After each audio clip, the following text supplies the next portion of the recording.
to today's upload. And my phone continually keeps on going off because it's burnt. And I thought, seeing as I had some success with you guys in the last time I did this, you know, road footage edited together, and I sat here and I chatted about it, I thought I'd give it another crack. Oh, she's going to be... okay, cool. I've got to know when to put dinner on. She's just letting me know what time she's going to be back. Now, this is coming back from Nine Elms at night. This is a long time ago now. Well, it's a ways ago, because I did some road footage going to Nine Elms, and this is just a return. And it's easy at night. Driving around London is easy at this time of day. But no, I've been busy doing other things, as you may be able to tell from the state of my hands. And this is after I have... sorry, I'll put them down there. This is after I have washed them repeatedly with fairy liquid. I've been under the Mondeo's bonnet all day. And I've called that the cheap heap. Yes, because it is a cheap heap. And I'm starting to lose my patience with it.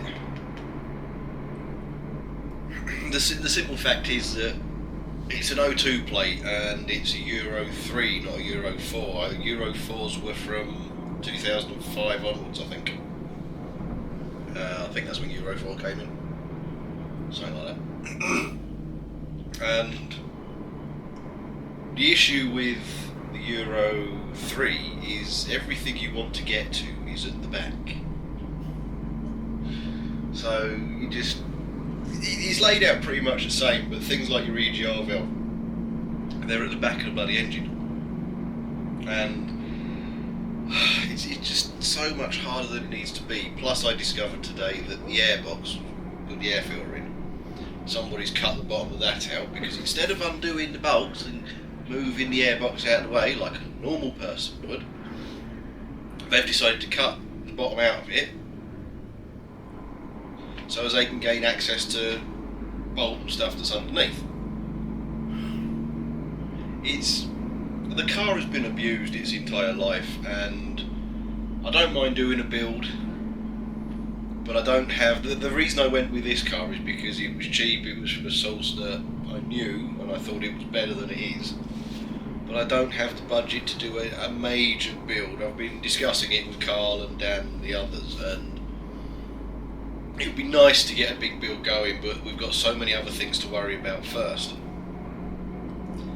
So at the moment I'm in two minds about that Mondeo, because I've been through most everything I can think of that the common causes of why it shuts down when it's cold and the glow plug light flashes. Once it's warmed up, as soon as that temperature gauge moves, it's fine, because it's a diesel. Runs on heat and compression, it doesn't run on a spark. So as soon as there's heat in the explosion chambers, it's fine. But when it's cold, as soon as you put some load on it, go to change gear, that's it. You can literally feel the accelerator step, and it cuts off. The glow plug light starts to flash, and all hell starts breaking loose, and it decides it's going to cut out. But as soon as you can get that temperature gauge to move, it's fine. Now, a number of people have said, oh, it's the EGR valve, it's going to be the EGR valve. Fair enough, it could be. I mean, it's a vacuum one. So it might need changing. I've had a look, and there isn't a huge amount of certain crap that's got into the manifold. I mean, it's messy, it's dirty, but it's a 15-year-old car. It's going to be. But I took that all off today. And if you follow me on Twitter and Facebook, if you want to, the links are below in the description. That's why I always have links below at the end of most of my uploads. I say always, I don't always, I sometimes don't bother. But links below basically mean any relevant links you may want, you know, Facebook, Twitter, that kind of thing, are in the description below. Okay. Because somebody was asking me, am I on Facebook? And I'm like, yeah. Am I on Twitter? Yeah. In the description below, so I'm saying it out loud now so you can't get confused. but the Mondeo is bugging me because I suppose changing the EGR valve is cheap enough to do, it's easy enough to do. I mean, I plenty of access to it, and like I said, if you're following me on Facebook and Twitter, I'll have shown you a little bit of what I was doing, so you'll have seen. But something is not right. And given how clear and open, I suppose I could say, the air pipes are and the manifold and everything like that, it's if it is the EGR valve, I'd be amazed. I have a sneaking suspicion that it's the injectors, because according to the paperwork I've got on the car, a couple of years ago they were reconditioned. Reconditioned injectors can last as long as a brand new one, but probably won't. And the other thing is, I don't know how it was running after it got reconditioned to now, so I don't know whether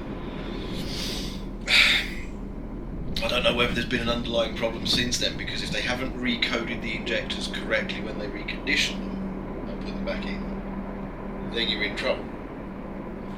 Because you've got to code your injector, put that onto the engine management so that it knows what it's working with.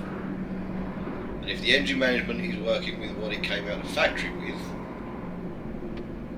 they've been reconditioned, so it's slightly different, things have been altered somewhat slightly, then it's going to run lumpy, and it's going to be a problem. But the thing is, from what I've been reading on the forums and everything like that, when it's cold and it shuts down and the glow plug light flashes, it's EGR valve.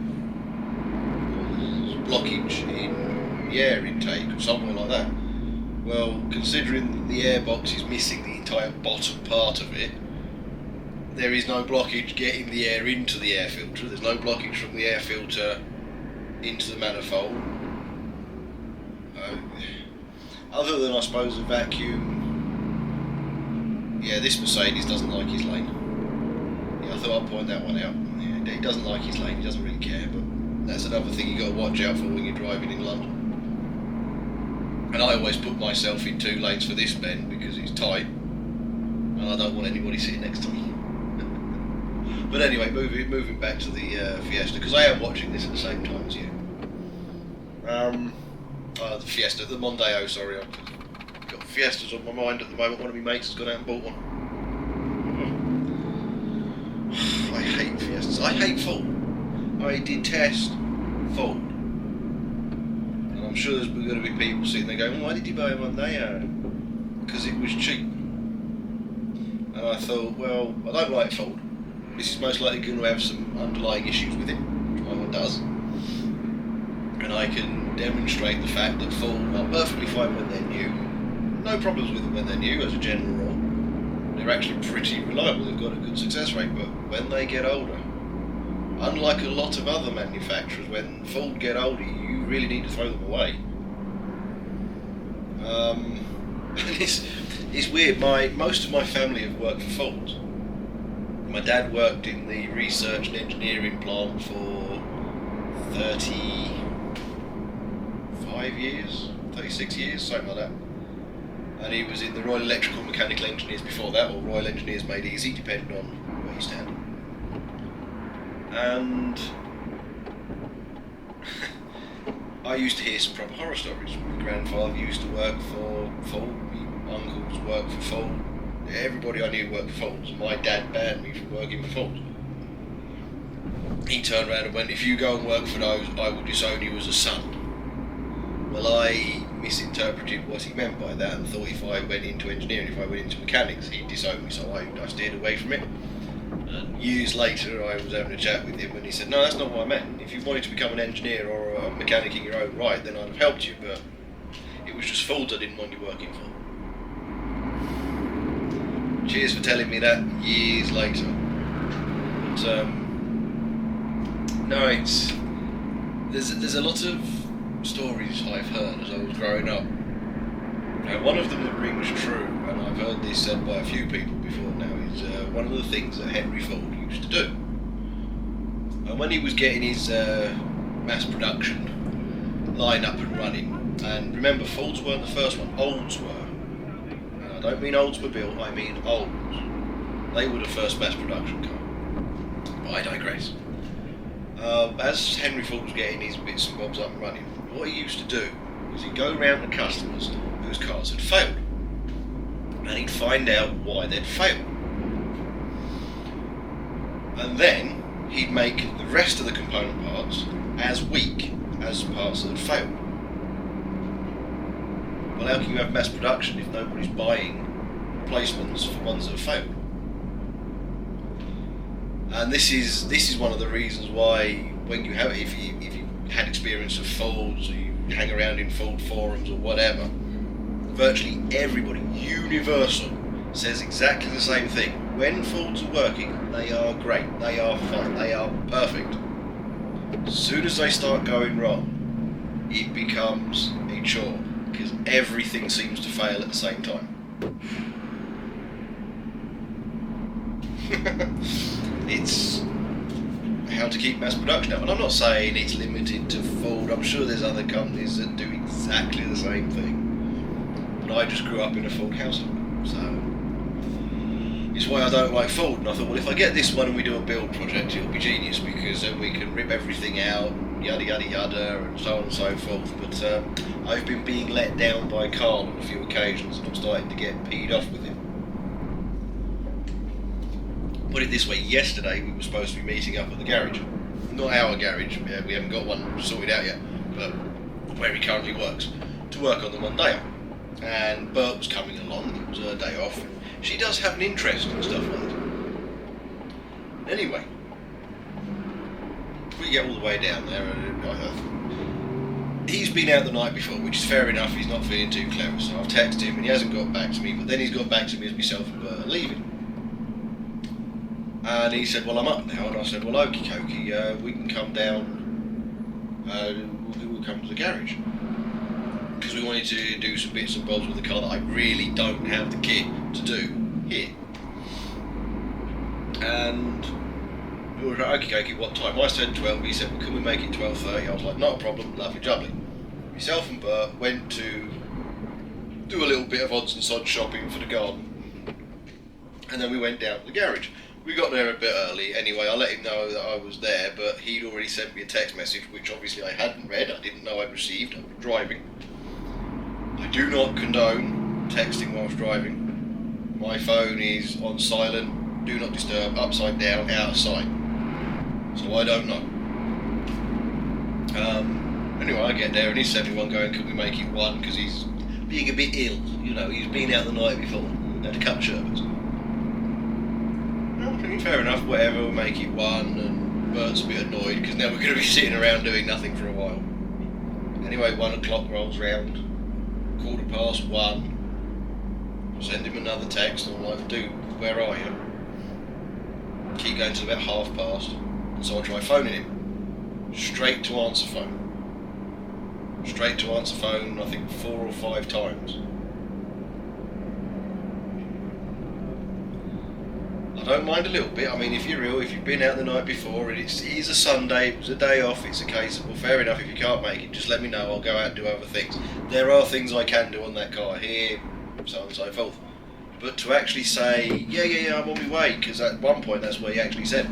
I said, yeah, we're already here. He went, I'm just going to have something to eat, and I'm on my way, I'll be there. To say that, and then to turn your phone off and ignore everything, you know, you wasted my day, you wasted Bert's day.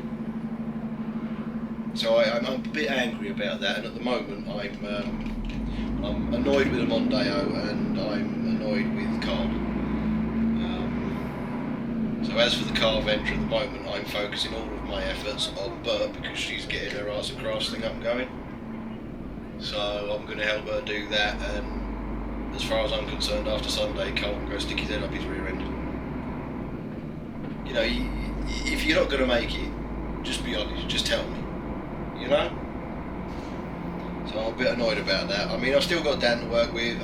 Stuart has been doing some bits and bobs on his 944, and he's chomping at the bit for me to go up with my cameras and show you guys round and go out for a drive with that. So I should be doing that. I've got me next week. I'm off, and I'm going to organise going to see him. I'll take my cameras. I'll do a bit of his 944 and most likely the Boxster as well, because he's chomping at the bit to get going again. So that's all good. But no, I don't like being let down. I don't like being lied to. I don't give a crap what the excuse is. If you say you're on your way and then you get a phone call saying, oh, something's out with the kids or whatever, then you just text me. You don't turn your phone off. You text me and you say, look, something's come up, I'm really sorry dude, I've got to go and deal with this. And I'm like, okay, not a problem. I'll be a bit annoyed obviously because I've driven down there, but who cares? But yes. Anyway, I'm going to pause the camera for a second because it's about to go into the next file, and he always judders when he does that. I can't find a way around it with this Sony. So we'll see you in a second.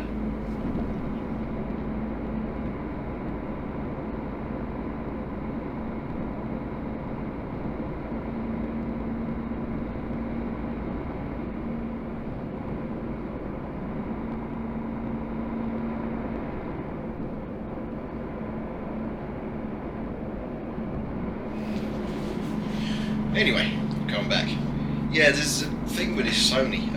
It's probably why it's so much cheaper than the Canon, to be fair, the Canon G7X. It's a perfectly fine camera. I mean, you can see it's a good camera. It's got very good sound quality on it. It's a very, very decent camera, and I highly recommend them.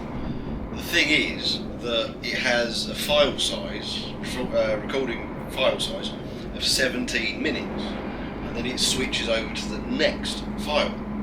The thing is, when it does that, it jibs. There is a cut. It doesn't do it smoothly. Like, for example, the action cams that I used to use, they would go into file after file after file perfectly smoothly every time. This one doesn't. I don't know why. It just doesn't. I don't know whether it's the same on the Canons or anything like that. I've never used them, but whatever. So when it gets to 17 minutes and I'm doing something like this where, because I've been away for a while, I'm coming back, I'm doing a big kind of production, if you like, it's going to last a while, I have to pause it when it gets around the 17 minute mark so as it doesn't jib halfway through a word.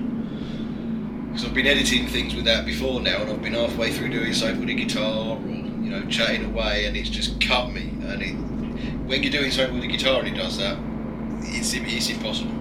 There is no way of smoothing it over, and if you're mid-word, there's no way of smoothing it over, so that's why I paused just then. And I'll probably pause again because I did quite a bit of footage. But no, as you've no doubt seen, it's brilliant driving in London at night. Because there's the odd car, there's the odd I'm going to make that gap style thing, but it's nothing major, it's nothing serious. It's not like the middle of the day where everybody's about. And the thing is, in the middle of the day in London, I don't know why drivers do this. They act like water molecules. Any gap, no matter how tiny, they're going for it.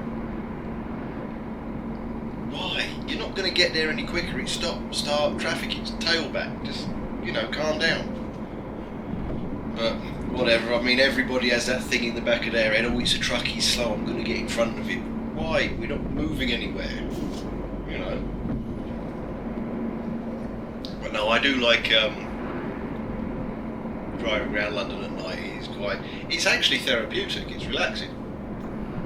Because you don't really have that much to worry about. You can actually view the streets, if that makes sense. You can see the houses and see the way things are laid out. I know that sounds odd, but during the day it's a case of you are looking here, there and everywhere for cyclists, both push bike and motorbike. You're looking for other road users, car drivers coming here, there and everywhere. You've got pedestrians who just wander out because they've got their ear things on and they're whatever, who cares. And you're looking here, there and everywhere. You never really see London, you never really see the shops or the houses, or just get a feel for the thing, you know. And at night time you can. And I do like stuff like this. It is one of the things that I kind of miss. And you're probably thinking, but you still drive truck. Yeah, I still drive them. But I've got my foot in the door of a place where I'm going from the distribution centre to a factory, 3 or 4 factories, waiting for the component parts to be made, loaded, drop swap my trailers, and then go back again. Every so often I might actually, go to a manufacturing site or a client, but usually it's off to the client and then to the factory, wait there, I'm back. I'm literally doing ferry journeys now, and I don't mean on a boat. Shuttle runs, I think, is the better way of putting it. In a 2-week period, I used to do 60 to 70 hours worth of driving time. Not a huge amount, I didn't live on the road, compared to some people. But now I'm doing 24, 25 in a 2-week period. It's a decent enough income. Oh, that's one other thing. The legislation has changed now, the rules have changed on flat rate VAT. And the flat rate VAT used to be staggered depending on who you work for. Now it's 16.5%. And it's 16. Basically what that means is if you are registered for flat rate VAT, what occurs is of your earnings in a VAT period, which is every 3 months, you have to pay 16.5% of what you've earned in VAT. Now before the rules changed, it was 11% for truck drivers. If you worked in agriculture, I think it was 4%. Now it's 16.5 because that's a fair system. Even though farm labourers earn next to sod all, because what you got to understand is if you work in the city and you are an analyst, self-employed analyst or something like that, then you're earning a relatively decent amount of money. You can be 6 figures, you're self-employed, you're travelling in, doing your analyst bits and bobs. So you had to pay 14.5% because you could afford it. The reason farm labourers only had to pay 4 was, it was a boost in their income.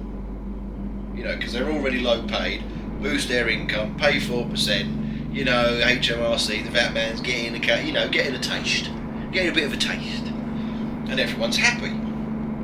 Well, now it's 16.5% for everyone. Well, if you're on 6 figures a year, who cares? But if you're on 30 grand a year or less, now you're not getting anything from it. And this is where the VAT man, this is where the legislation has shot themselves in the foot. Because say for example, take truck driving, because obviously I'm a truck driver, as you can see. Take 11%. Yeah? Okay, 11% of everything I've earned in 3 months, wallop, off to the taxman. There you go, have a taste. You're getting money, aren't you? Exactly. You raise that to 16.5%. Basically what that means is you get £100, you charge VAT 20%, so it's £120. 16.5% of £120 is £19.80, which means off of your VAT you are earning 20 pence. Put it this way, my quarterly VAT bills are usually around about £1,000. Under the new system they're £1,500. I don't mind. I don't mind a bit. But if all I'm doing is working for the VAT man, I'm going to deregister, and virtually everybody else I know is deregistering, and this is where they've shot themselves in the foot. 11% of something is something. Sod all is sod all. We deregister, we don't pay it. There's a couple of million people registered for flat rate. Most of those are going to deregister. Because what's the point? mean, in actual fact, farm labourers, they're actually going to be significantly worse off. So they're going to deregister. Truck drivers, we're significantly worse off. This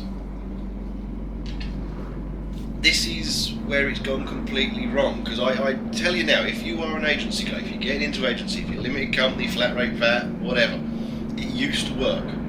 It would make you on average about £3 a year better off. On average. Now it's going to make you about 60 quid. It's a huge kick in the nuts. So deregister, okay? That's what they're going to do. 60 quid. Who cares? You've already lost your £3. You're going to lose it anyway. Why give them money? Deregister. Your hourly rate is going to drop because obviously you had your hourly rate, then VAT added to it, but it doesn't matter. Because now you're just going to earn what you were earning anyway. So it's going to be a massive kick in the nuts to HMRC. It's going to completely cock up. Deregister from it. Then all of a sudden they're making no money. So all this money they're supposed to be raising, how? The square root of sod all is sod all. Before we were registered, you were making your taste on the side, we were getting a little bit of a bonus out of it, everyone was a winner. Now all of a sudden, no, that's unfair, so what we're going to do is we're going to raise it. We already had to do our own pensions, we had no safeguards for that.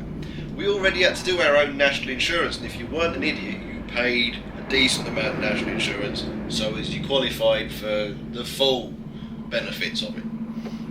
You know, we already had all of this. We had to cover our own sick, we had to cover our own holidays, we had to cover everything. That is why we did it. It wasn't so we were raping the system. I mean, okay, some of the people on 6 figures a year probably were, but you know, average Joe, farm labourers, truck drivers, you know, agency workers in general, you know, we did it because of the risk we're taking being agency. And okay, so that's unfair. Fine, whatever. You employed guys get all the benefits of being employed, we get none. So if that's how you're going to play it, just all deregister. And then everyone deregisters from flat rate VAT. Everybody who doesn't earn 75 grand or more doesn't have to pay VAT at all. That's the vast majority of us. That's most of us. All of us deregister. HMRC are going to get what? Nothing. So there you go. So if you are agency, if you are anything like that, then for the love of God, deregister from flat rate VAT. Kick them where it hurts. You're losing the money already. You are going to be on 30 grand, you'd be £60 a year better off. That course was polite, weren't they? But you will be £60 a year better off. You used to be about 3 grand. Well, that's your holiday and your sick pay. Or you know, pension contributions, for example, they're tax free. You know, so that's all it was. We weren't busting the system. I mean, the only reason we earn the same as the employed guys is because of the flat rate VAT. Well, now we're not. So fine. I won't pay anymore. I'll deregister. Up yours. Do you see my point? This is where taxation system fairness is really bent and misshapen by, well, the media as a general rule.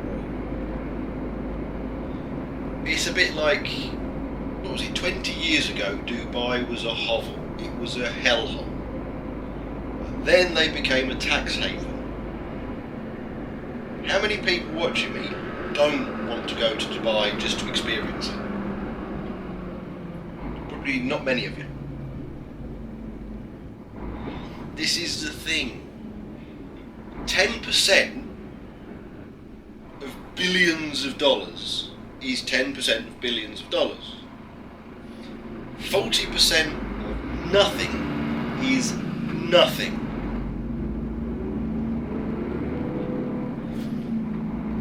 Attract people, attract the wealth. Your country will become wealthier. This flat rate VAT is a prime example of it. Because like I've just said, deregister from it. You're not earning 75 grand or more, so you don't have to worry about VAT at all. Before, the government was making a nice little taste, a nice little backhander off you. Now,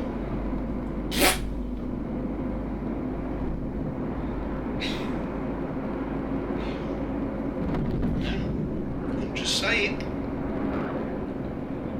deregister from it. If this is what they're going to do, deregister from it. You can earn enough to survive.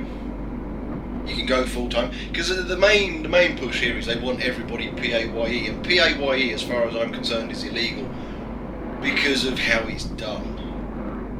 Most countries on their taxation, it's a case of your living costs minus what you've got left over, taxed at whatever percent, everyone's happy. Yeah? Depending on what you earn, depends on exactly how much tax you pay again, but you know, you got your living costs, then you've got money left over, you get taxed on that, job's good.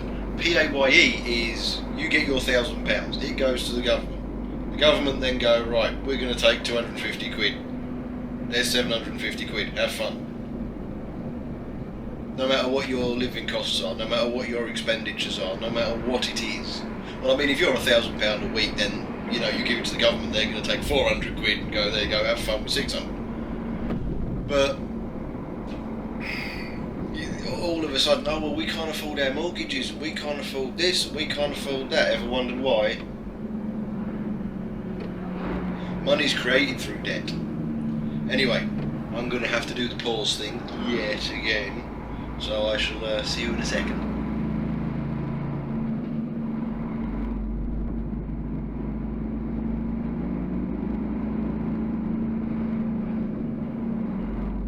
And I'm back. Anyway, like I was saying, money is created through debt. I'll give you an example of it. You take out a mortgage, 200 grand, okay? Fine. If you pay £200,000 back to that bank, that's it, okay? You paid 200 grand back. They've given you 200, you've paid 200 back. But you don't, do you? They give you 200 grand, you get charged interest. You pay back, I don't know, say 340 grand, okay? You've just given £140,000 that didn't exist. That's how money is created in this day and age. We're off the gold standard now, so that's how money is created, through debt. So if you are continually being heavily taxed by the government so that you cannot afford to take out that finance agreement or that loan or that mortgage, whatever financial package it is, yeah, where you are paying the interest,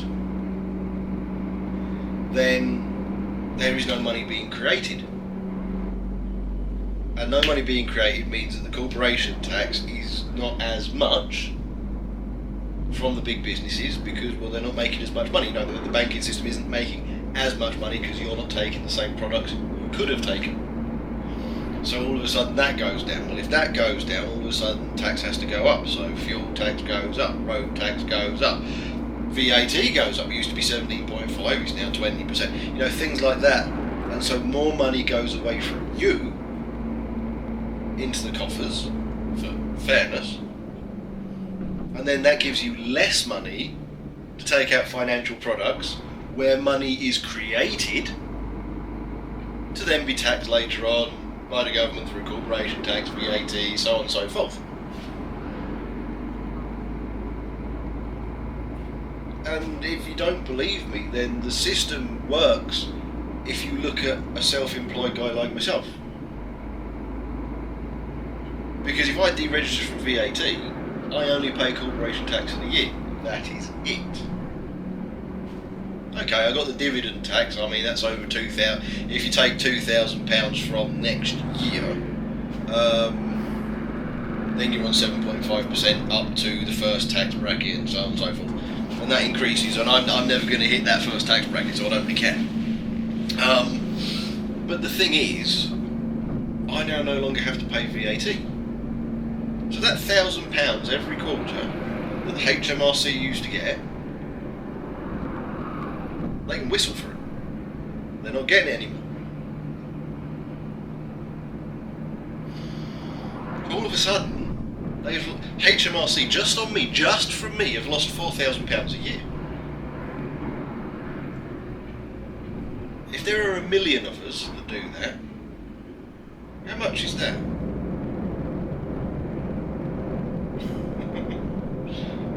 And where's that money going to come from when we all deregister? Alcohol tax goes up, put a penny on fuel. All of a sudden, we're not paying it anymore. You PAYE guys have to.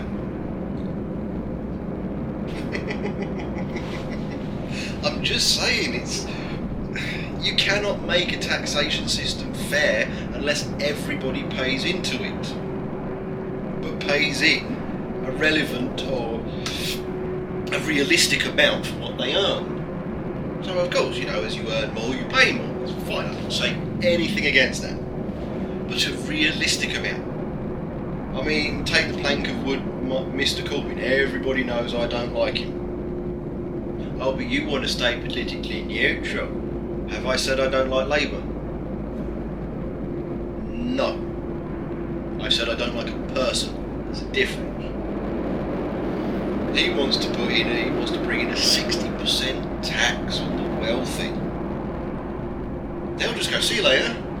We'll go to Germany or France or Italy or Spain or Dubai or America, and that'll be our domicile. And then Mr. Corbyn gets 60% of nothing, which is carried one nothing.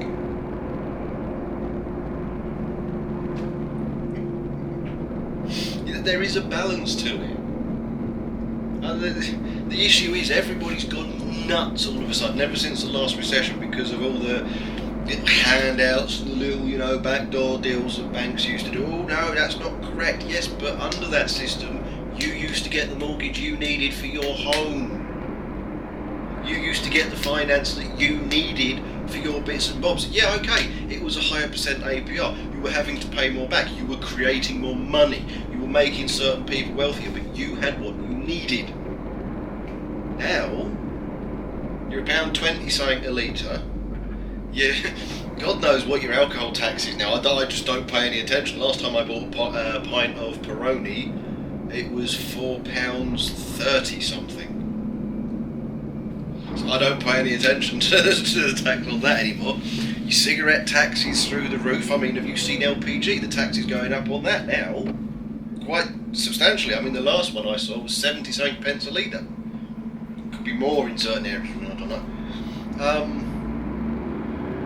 All the tax everywhere else goes up and it hits you. Okay, fine, let's tax the crap out of the wealthy. They'll just go and live somewhere else because they can afford to. You can't. Oh, well, we don't get the same amount of tax from up at that 1% anymore, so what are we going to do? Fuel tax goes up, alcohol tax goes up, road tax goes up, council tax goes up. Who's getting hit? The wealthy elite who just move, or you? I've just explained it with a flat rate VAT thing. The government are going to lose £4,000 a year from me, and there's what, 2.5 million people who are on the flat rate scheme. Virtually every one of them is most likely going to deregister. Now, just from little old me, they used to get £4,000 a year. Now, there are people who are self-employed who make way more than that, and there are people who make less. But if the average were £4,000 a year over 2.5 million people, let's say 2 million of them deregister, where's all that money going to come from now? But there we go. Anyway, Still got 15 minutes according to this. I did over-edit a little bit. I put quite a large amount of footage in this one. But yeah, we've now made it to the 406. It's been relatively uneventful. This is driving around London. I mean, it's easy, it's lovely, it's wonderful. But I'm looking at it. We've gone over the 40-minute mark now. So I think it's about time I ended. I've prattled along for long enough. And I suppose, look at that, my poor old white trainers, that's from cleaning the bits and bobs in the car. I've still got stuff to do to that blasted thing. It is driving me nuts now. But anyway, I've prattled on for long enough, so again, thanks for watching. Sorry I've been away for so long, but I have been dealing with other things, the car, and hopefully trying to get companies started. I mean, Bert started up her painting as well now, she started to paint. She's forbade me from showing you because it's a work in progress, and everybody knows what artists are like when it comes to stuff like that. They don't. I'm staring at it at the moment, and it's a work in progress, and she doesn't want anybody seeing that, so I can't show you. But it's at the moment she's got. I'll describe it. There we go. I'm not breaking the rules that way, and she's not going to kick me in the nuts. It's 3 ladybirds, ladybugs, whatever the hell you want to call them. I refer to them as ladybirds. In between 2 green leaves and a bit of green foliage down there. She's still got the entire background to paint and everything like that. But that's what she's doing at the moment. She's doing all her, I think it's acrylic. I think she works with acrylics. But yeah, she started doing that, so I've got to help her do the business plan with that one. And I've got to try and organise a business plan with a venture with Dan. The gaming thing has gone completely on. That's just gone up in smoke at the moment, as far as I'm concerned, because there's only so much time in the day. And after yesterday, the garage venture with Carl is on thin bloody ice, because I do not like being lied to. I do not like being played, and it nearly ended up wasting mine and Bert's day completely. It's a Sunday, everywhere closes by 4, but we decided to take the GP from there for a bit of a run, and we went all the way to King's Lynn. And we were in Chelmsford, we went to King's Lynn. That's quite a bit of a run. And we went to have a look at some cars, because we're getting rid of Bert's iX35. And we've seen the old Terracans, you know, the Hyundai Terracans, or however the hell you want to say them. And they are big bastards, 2.9 diesel, but big vehicles, 4x4s. And they've got pretty good reviews. They do use Delphi parts, same as the old Mondeo I've got out there. And Delphi are like all mass producers. You get really good parts that last forever, and you get parts that don't. And so you get people's own bleed Delphi fuel pump fell apart, broke everything, £3,000 bill. And then of course you get about 5 or 6 other people turning around going, oh, it's been a brilliant vehicle, I've done 100,000 miles in it. Oh, it's been genius. And a clutch and stuff like that, but standard wear and tear. So, you know, you can't really fault the part manufacturer on that one, but Delphi, they supply to about 25 manufacturers in total. A lot of people use that as a sign of how quality they are, how high quality they are. I use that as a sign of how willing they are to undercut everybody by being cheap bastards. And usually that's cutting corners, which would explain why a lot of people on Ford forums say, that's because it's got Delphi fuel rail in it, that's because it's got Delphi injectors, that's because it's got Delphi fuel pump. And in Hyundais, you know, the Terracan, there have been a few underlying issues with fuel systems on those vehicles. Again, Delphi parts. One's Ford, one's Hyundai. Those 2 companies are not linked anywhere along the lines. But anyway, I'm digressing again. Thanks for watching. like, subscribe, share about, do whatever it is you usually do. I'll see you in the next one. God knows when that'll be because I've got all this going off. But cheers, guys, and like I said, the links to Facebook and Twitter and things like that are below in the description. So if you want to follow me, I do things on there very regularly. Well, for me, very regularly. So if I'm working on that, I'll do a little video, or I'll be putting messages up and stuff like that. So if you want to follow us, the links are below in the description. But thanks for watching, and I shall see you next time.